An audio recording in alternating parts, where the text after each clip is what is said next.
하는 영역이 봉사활동 수준으로 머물러 있었기 때문에 자체가 약간 충돌도 있고 그래서 그런 것들을 해소하는 한 방법이 저희가 자치회가 주민 자치 계획을 수립하고 마을 총회를 개최하는 그것이 그 읍면동작의 총회를 개최할 수 있는 것은 대표성을 확립할 수 있는 가장 큰 역할이다. 그리고 이런 그 총회를 개최하게 되면은 저희가 뭐 몇 사람의 의견이 아니라 상당히 많은 다수의 의견이 결집된 내용들이 마을 계획에 반영되기 때문에 그때 가장 많이 활용되는 방법이 원탁회의라는 방법을 통해서 그런 회의를 진행한다 하는 말씀을 드리겠습니다. 주민자치에 대한 재원 확보 계획은 저희가 이제 우선적으로는 그 균등분 주민세 재원을 활용하려고 합니다. 저희가 이제 개인 그 균등한 주민세가 금년도 같은 경우 보면 제가 보시면 한 14억 정도 됩니다. 14억에서 저희가 그 이제 앞으로 한 개의 동의가 이제 증설되면 읍면동당 한 1억 정도 되는데 우선 그 1억을 다 할지 50%만 할지 모르겠지만 우선 그 재원을 주민한테 좀 환원해주는 그런 주민들이 자체적으로 계획을 수립하고 하는데 먼저 쓸 수 있도록 주민청회하고 자치계획 마을계획이죠 수립하는데 먼저 쓰도록 하고 그다음에 그 세종시 같은 경우에는 이제 그 자치분권 특별회계를 아예 별도로 설치해서 그 특별회계 개정을 통해서 균등한 주민들뿐이 아니라 참여예산 제가 금년도 같은 경우에 한 23억 빼고 내년도 한 40억 정도 이렇게 계획을 하고 있는 것 같은데요. 그런 예산들 그다음에 또 법인분 또 그 주민세가 있습니다. 이런 부분들을 이제 주민들이 내는 돈을 그쪽 주민들이 직접 활용하게끔 하는 방안들을 재정 방안으로 생각하고 있고 중앙에서는 지금 현재 재정 비율이 8대2 정도, 뭐 세금 전체로 거치면 80%를 중앙 정부가 가져가고 20%를 지금 지방에 배분하는 형태인데 그걸 이제 7대3 정도로 이렇게 하겠다 하는 계획이 있는데 여기까지가 저희가 설명드린 그 풀뿌리 주민자치 실현을 위한 주민자치의 전환에 대해서 지금까지 추진 사항에 대해서 말씀을 드렸습니다. 두 번째로 시민과의 소통에 대한 운영, 시민 원탁회의에 대해서 말씀을 드리겠습니다. 원탁회의는 우선 지역사회 화합과 또 발전을 위한 양방향 소통 기반을 마련하기 위한 것이다 하는 것입니다. 또 소통과 토론에 기반한 수기 민주주의 중심의 시민 참여 확산을 설계하는 것입니다. 또 추진 배경은 민선 7기의 또 공약사항으로 출발했습니다.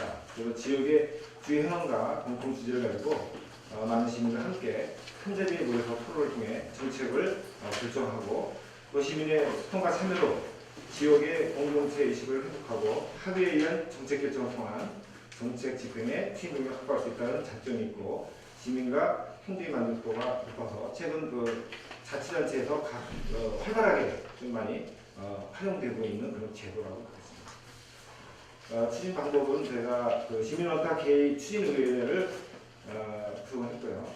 또 원탁회의 추진위원회에서는 이제 토론 주제를 선정하게 됩니다.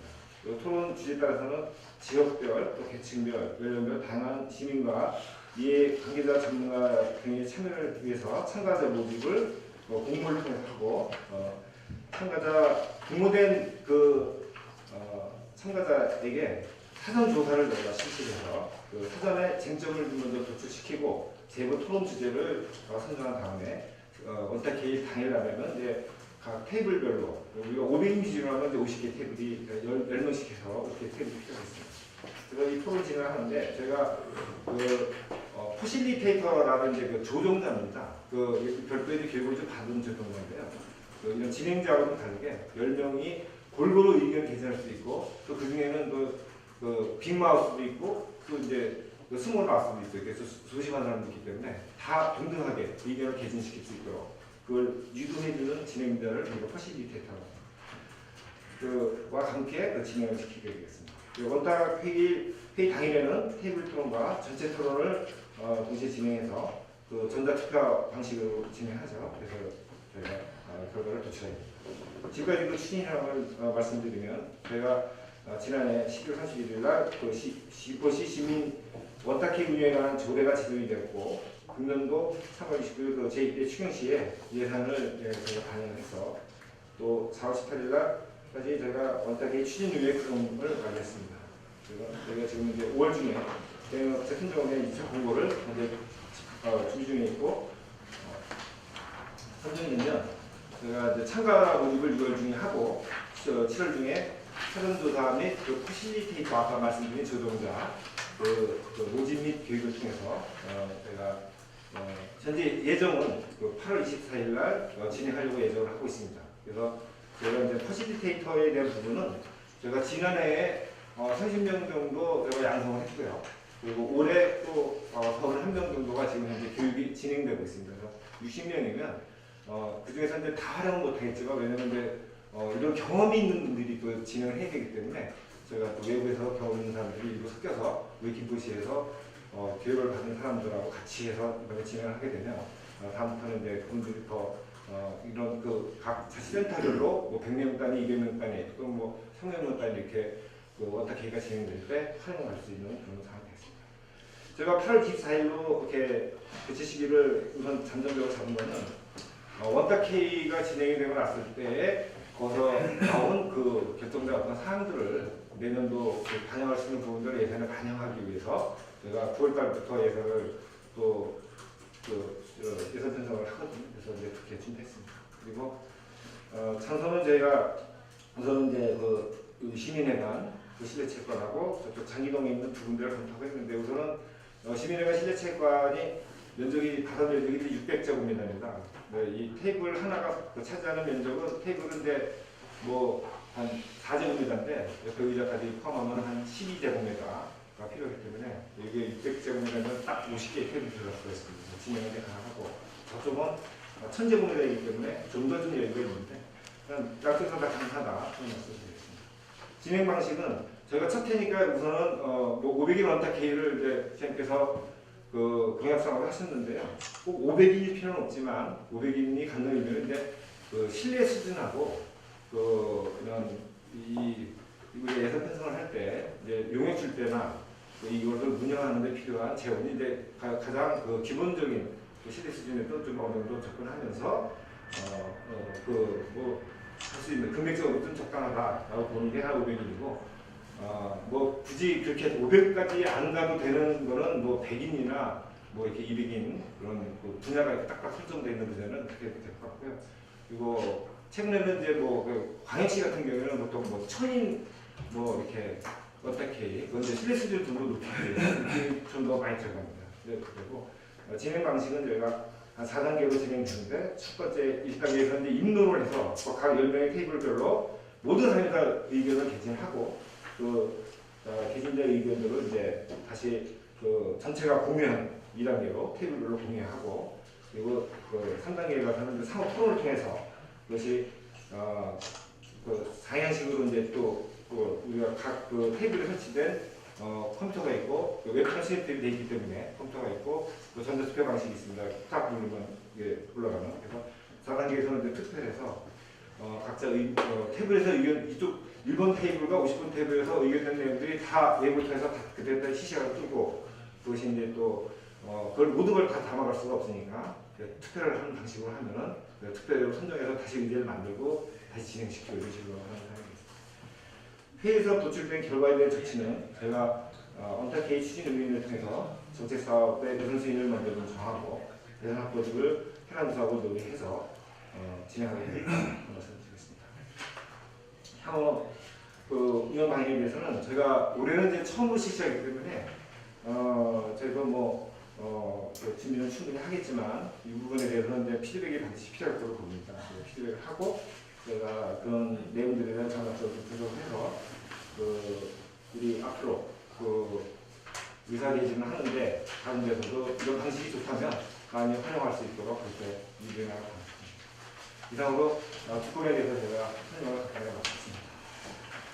장충민 주민자치회가 시작된 지가 얼마나 됐어요? 일단 13년도부터 시작했습니다. 그게 언제까지 하는 게 나와 있습니까? 네, 뭐 그거는 언제까지라고 하는 건 없고요. 저희가 이번에 주민자치회로 전환하면 거기는 지금은 이제 시범 지역으로 되어 있는 거고요. 해양도에서 하는 게 두 가지가 있는데 이제 시범 지역으로 해서 하는 게 있고 그냥 각 지자체별로 그냥 자치회를 하는 데도 있습니다. 근데 거기는 이제 시범 지역으로 해서 하는 거기 때문에 우리가 그냥 시범 지역으로 그냥 놔둬도 되고 그냥 자치회로 있는 거죠. 거기에 대해서 어떤 그 데이터가 나오는 게 있습니까? 그러니까 시범 지역을 하면서 주민자치에 대해서 어떤 모델이 나왔다든지 아니면 하면서 개선해야 될 부분이 나왔다든지. 양천 같은 경우는 이제 시범적으로 갔는데 지금 이제 아주 성공적이었다 이렇게 말씀드리기는 어렵습니다. 현재 지방 그 자치법 상에 주민총회를 개최한다든지 또는 마을 계획을 수립한다든지 이런 부분에 대한 어떤 권능이 좀 주어져야 되는데 그런 자치회로 가는 상에서 그런 권한이 존재하지 않기 때문에 거기는 처음에 뭘로 시작을 했냐면은 행안부에서 시범사업이니까 이제 공모사업에 응할 수가 있거든요. 그래서 이제 그 안전마을에 대한 그 공모사업으로 안심마을에 대한 이제 공모사업에 이제 선정이 돼서 그걸 진행을 해왔는데 그 외에 또 우리 지금 현재 우리 자치위원회에서 하는 것들이 주로 뭘 하냐면은 프로그램 운영을 하고 있습니다. 적게는 15개에서 많게는 뭐 한 40개까지 프로그램들을 운영하는데 주로 그 프로그램을 운영하는 거에 포인트가 맞춰져 있다는 거죠. 그리고 이제 양천 자체도 마찬가지고 주로 프로그램 운영을 이제 하고 있고 거기에 안심마을에 대한 이제 사업을 했는데 이게 이제 주민자치 위원이죠. 그 위원들이 아까 제가 말씀드린 어떤 사업을 결정할 때 내가 대표성을 갖고 민주성을 가지려면 마을 총회에서 인정을 해줘야 되는데 마을 계획을 수립하려면 그 마을 계획단이라는 걸 만들어서 각자 그 마을에 있는 자원을 조사하고 그 자원들에 대한 건 여러 가지 나옵니다. 자원 조사하고 사업도 여러 가지 나오죠. 우리가 뭐 도로 포장부터 해서 뭐 가로등 설치, 그다음에 또 문화에 대한 어떤 축제 행사라든지 이렇게 쭉 나오면 그 중에서 어떤 부분은 중앙 단위, 도 단위 이상에서 해야 될 사업도 나오고 또 시에서 해결될 사업이 나오고 또 읍면동에 해결될 사업이 나오면 그거를 이렇게 분류를 해서 총회 아까 원탁 개인화를 거쳐서 총회에서 승인된 그 서류를 첨부해서 같이 이제 보내주면은 이제 그런 사업들이 좀 더 확장성이 높아지게 진행이 됩니다.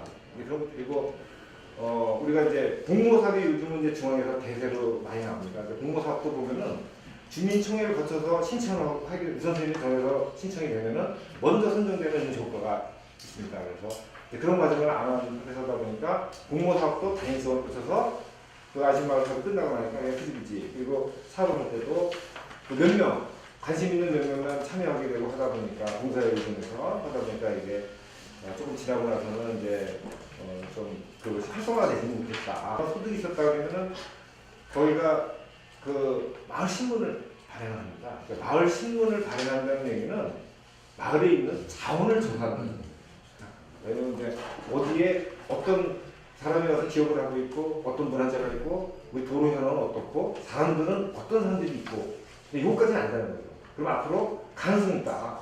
지금까지는 뭐가 활발성이 있게 진행이 안 됐지만 앞으로는 그 마을 자원이 있는 거를 잘 엮어서 부들도 잘 엮어서 뭔가를 해줘야만 그것이 이제 그 효과가 나오게 되거든요. 아마 그런 부분에 있어서는 꼭 실패했다고 보기는 어렵습니다. 주민자치를 전환시키기 위해서 예. 그동안의 시행착오라든지 나타난 문제점들을 다 파악을 해가지고 전체 자치회를 전환하는 데 있어서 어떤 거기에서 얻은 교훈 그렇죠. 그런 네. 부분이 충분히 데이터화돼 있어야 되지 않느냐 하는 생각이 들어요. 제가 이제 주민자치회를 봤을 때 가장 중요한 게 어느 한 그 열정이 있는 어떤 개인이 열심히 해서 잘 되는 데가 맞습니다. 지금 전국적으로 보면. 근데 저는 그거보다는 어떠한 개인이 아니더라도 좀 시스템화되어 있으면 좋겠다는 거죠. 그러니까 누가 가서 그 자리에 가서 앉더라도 어떤 아주 큰 열정이 아니더라도 그 시스템으로 작동이 되게끔 해주는 게 좋겠더라. 그래서 저희는 생각하는 게 시스템이고 그 시스템이 작동되도록 하는 거는 결국은 주민 참여더라고요. 주민이 참여 없이는 시스템이 작동이 안 한다. 그래서 그 두 부분에 대한 저희가 교훈을 얻었고 그 교훈을 보강하기 위해서 저희가 시스템을 작동하기 위해 그리고 그 시스템이 작동하려면 주민 참여가 필요하다. 주민 참여를 어떻게 공사로만 의존할 거냐 아니면은 어떤 일정 부분 페이를 지급해야겠느냐 하는 부분을 제가 같이 고민을 하고 있습니다. 네. 저희 김포가 한강 신도시와 북부권하고 이제 네. 차별화된 네. 이제 좀 괴리된 부분들이 있지 않습니까? 근데 네. 주민자치도 네. 원탁회의를 하던 어떤 네. 상황이 되든 제 입장에서는 네. 이런 지금 얼마 안 됐지만 이런 걸 네. 계획하고 했을 때 네. 앞으로는 그런 차별화된, 그러니까 좀 다른 거에 대해서 화합의 문제잖아요. 네. 그러니까 분명히 논의될 게 다를 거란 얘기예요. 네. 그러니까 무조건 원탁회의를 하고 뭐 한 공간에서 논의하고 이런 네. 것보다는 네. 실질적인 뭔가 사실은 어쩌면 주제를 그분들한테는 어쩌면 주는 것부터 시작을 해야 되지 않을까 그렇죠. 그런 네. 생각도 들고요. 그리고 저는 늘 개인적인 생각이 주민자치위원들 간에 뭐 투표로 인해서 논쟁과 뭐 무슨 문제들이 있을 때 네. 이제는 이게 무슨 풀뿌리 뭐 주민자치 참 내용은 좋지만 그들 안에서의 내락 문제 같은 거를 사실은 이제는 이제 관계자들이 좀 개입을 해서 성숙되는 계기가 될 거라고 생각합니다. 그래서 이제는 그러니까 앞으로 그 비전을 얘기하는 것도 있지만 네. 그동안의 문제점 알고 있잖아요. 그런 네. 거를 좀 체크를 하시고 네. 다음에는 그러니까 우리에게도 그런 논의된 다른 상황에 대해서도 좀 알려주시면 더 네. 효율적인 상황이 될 것 같습니다. 저도 이제 그 동장 시절에 보니까 그 지금 현재 어떻게 되어 있냐면 주민자치위원을 뽑는 과정이 이제 그 읍면동에 이제 읍면동장이 그 심사위원회를 구성해서 심사위원회에서 이제 이렇게 선정하게 되더라고요. 근데 문제가 뭐냐면 5명을 뽑는데 이제 10명이 왔어요. 5명이 떨어졌는데 이 떨어진 사람들이 아주 그 강한 불쾌감이나 또 내지는 뭐 이런 걸 또 이렇게 표출하게 되면은 상당히 또 오히려 갈등으로 가더라는 그런 갈등을 새로운 갈등으로 가기 때문에 그 저희가 지금 그 고려하고 있는 것 중에 하나는 뭐냐면 이제 분야를 좀 나누고 그 분야 안에서 이제 추첨제 방식 네, 그 추첨을 이제 관리해주는 게 심사위원들이 하는 방안이죠. 뭐 이것도 같이 검토되고 있습니다. 왜냐면 이 여러 가지 장점이 추천제에 여러 가지 장점이 있는데 뭐 미달이면 추첨할 필요 없겠지만 이제 남았을 때 추첨이 되면 뭐 능력은 어떤지 모르지만 뭐 물론 이제 더 능력 있는 사람이 떨어질 수도 있죠. 하지만 이제 순환의 효과가 있다. 자연스러운 순환의 효과가 있다. 뭐 붙박이장이 안 생긴다 쉽게 말하면 그래서 이제 그런 순환의 효과도 있고 그래서 물론 이제 그거는 예정을 좀 둬야 될 것 같아요. 또 어느 지역에 가면은 인력이 부재한 데도 있어서 그 뭐 그렇게 아니 사람도 없는데 다들이 다 노인밖에 없는데 뭐 젊은 사람이라고 다 붙잡고 사람들 일할 사람밖에 없는데 또 뭐 추첨으로 하냐 이런 거 이제 그러니까 뭐 그걸 다 같이 저희가 시가 제안하는 것보다 이번에 저희가 조례부터 주민들이 스스로 같이 담론을 해서 할 수 있도록 저희가 장을 그렇게 열어나가고 있습니다. 네, 경기 남부 타임즈입니다. 네. 이승기 기자고요. 네. 다름이 아니고 그럼 만약에 그 각 마을의 공동체가 네.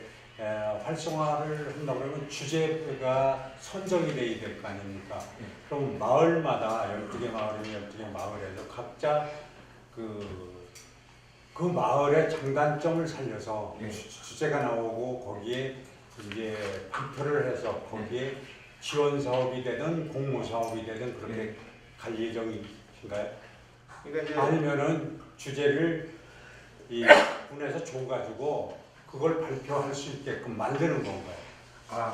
예. 그게 뭐냐면 이제 처음에 지금 이제 저희가 이제 올해는 조례를 우선 준비가 돼야 그 조례의 법적 근거에 의해서 이제 법적 그 지위를 갖고 자치회로 전환하게 되고요. 그러고 전환이 된 후에 제일 먼저 해야 할 일은 우선은 이제 주민자치회를 구성하게 되고 그러면 주민자치회가 새로 이제 구성이 되면 아까 구성할 때 아까 우리 이사님께서 말씀하신 대로 그런 부분들 자율위원들을 이제 그런 부역함이 생기지 않게 우리가 구성하는 것도 중요한 요인이고 그리고 마을 계획이나 이런 거의 수립은 저희가 이제 초창기에는 우선은 첫 해에는 수립할 수 있는 예산을 주는 거죠.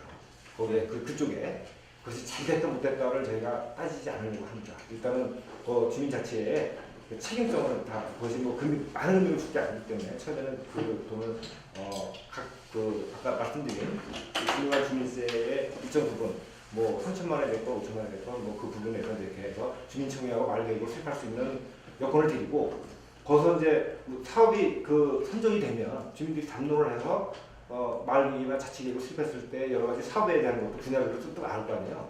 그럼 그 분류까지 다 되게 돼 있을 겁니다. 아마 그렇게 되면. 그래서 뭐 중앙에 건의할 거, 또 뭐 도에 건의할 거, 시에 건의할 거, 자체적으로 해결해야 될 거. 그다음에 또 이제 공모사업에 응모할 거 이런 것들을 분류가 딱 되면 그 다음번에 이제 예산을 줍니다. 그러니까 직접 주민자치에 할 수 있는 예산도 그 다음에는 예산을 줘서 그것이 이제 약간 금액을 뭐 이렇게 딴 데도 보면 오히려 많이 주면 실패하다. 그러니까 적정량을 계속 줘가면서 그거를 저희가 이제 넓혀나가요. 그래서 특별회계 설치나 이런 것이 되면은 나중에는 이제 일정 부분은 뭐 동해살 건 동해서 하고 공연놀이 할 건 하고 또 시에서 직접 집행해야 될 것들은 금액이 크거나 또는 뭐 전문적인 기술 요하거나 하는 거는 또 자치에서 하기가 좀 어려운 것도 있거든요. 우리가 그렇게 해서 해나가려고 하고 있습니다. 처음에 시작할 때는 30만 원이든 50만 원이든 예. 기본을 준다는 뜻이고요. 예. 그리고 나중에 선정을 돼서 뭐 1, 2, 3등의 금액이 다르다든가 아니면 지금 말씀하신 중에 그 차이가 없거든요. 제가 듣는 거는. 그랬을 때 선정이 되거나 했을 때 금액 차이가 나오는 건가요? 공동으로 또 똑같이 주는 건가요? 선정이 되면 금액 차이가 나게 있어요. 선정된 예, 거기에 이제 우리 지에서 하는 공모사업도 될 수도 있고 또 도나 중앙에서 하는 그 공모 지금 이제 경기도 같은 경우에도 지금 그 주민자치의 공모사업을 응모하려는 거 같잖아요. 근데 우리는 지금 응모하고 싶어도 준비가 안 되는 거예요, 이게 사람들이 그런 과정을 마을 뭐 계획이나 뭐 총회를 통해서 뭔가를 주민들이 합의된 뭔가 사업을 갖다 구상을 해놨어야 되는데 지금 안 됐다고 시작을 못하는데 되면은 그거는 그때 상황이 달라집니다. 금액은 다 달라지게 되고요. 기본 금액은 일정 부분도 줄 거고요. 예.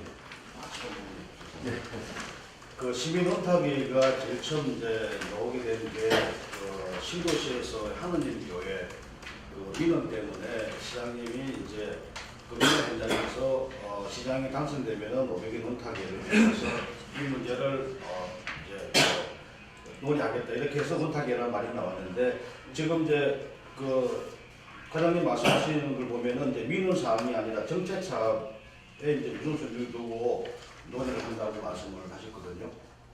예. 근데 우리가 보통 이게 첫 장에 보면은 지역사회 화합과 발전을 할 때 이게는 민원과 관련된 부분도 많이 포함될 수 있어요.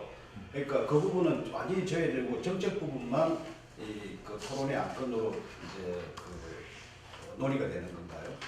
그런 부분들 뭐 선생님께서 목표학상 이제 배경에 대해서 잘 모르지만 제가 이제 저희가 아마 선생님께서도 그쪽에서 이제 제안을 했기 때문에 이제 수용하신 것 같고요. 저희가 원탁회의하고 다른 방식이 이제 세 가지가 있는데 이제 우리가 이제 잘 아시다시피 이해관계가 있는 경우 이거를 뭐 할 거냐 말 거냐 막 이런 거를 할 때 보면은 OX 문제가 나올 수가 있잖아요. 근데 이럴 때 주로 우리가 하는 게 시민 배심원제라는 제도가 있습니다. 그래서 시민 중에서 이해관계가 있는 시민들하고 이해관계가 없는 시민들을 같이 이렇게 해서 배심원을 구성해서 그 배심원제를 통해서 그걸 판결을 하는 형태로 해갖고 시민 판결이죠. 시민 판결에서 결정하는 거고 또 두 번째가 공론조사 방법이 있습니다.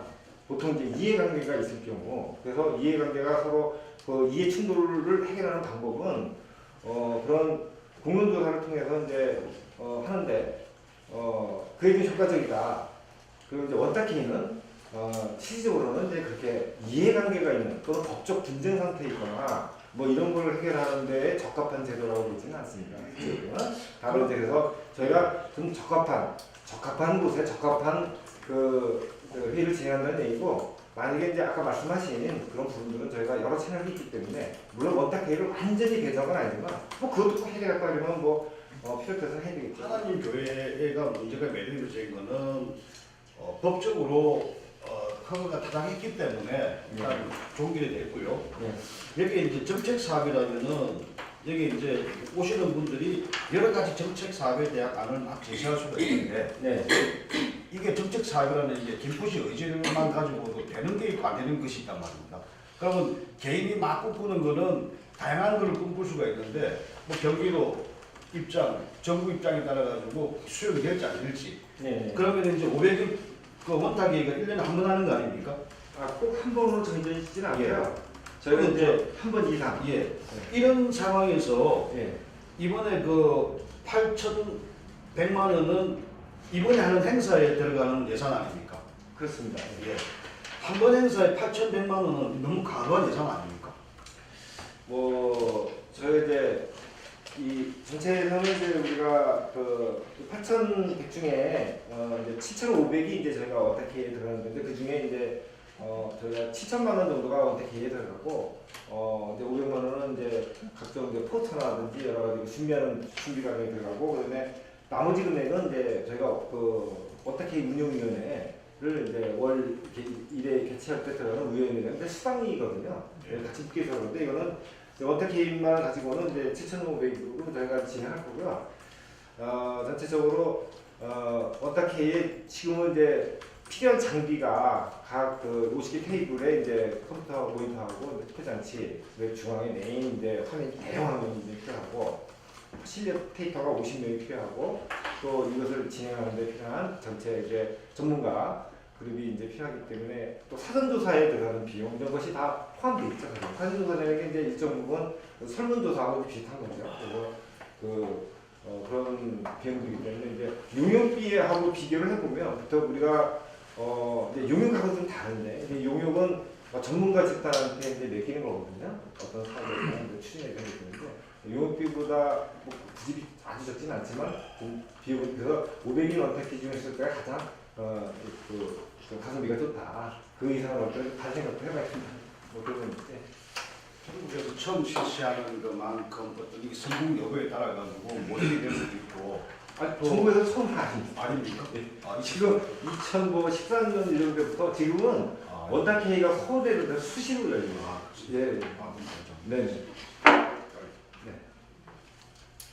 저희가 이제 최근에 이제 뭐 광주 광역시 같은 경우에는 이제 그 자원봉사 요즘들 자원봉사도 굉장히 중요하게 생각하거든요. 뭐 선진국은 40% 이상 국민이 참여한다는데 저희는 이제 뭐 한 15% 정도 이렇게 참여하는데 자원봉사 종합계획을 수립할 때 1,000인 원탁회의가 있습니다.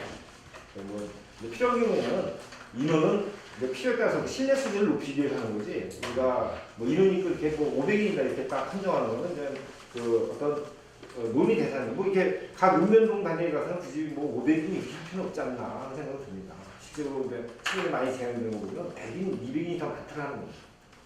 예, 또 질문 주십시오. 질문이 없으시면 제가 저기 브리핑 하는 걸로 알고 이렇게 마치도록 하겠습니다. 네, 고맙습니다.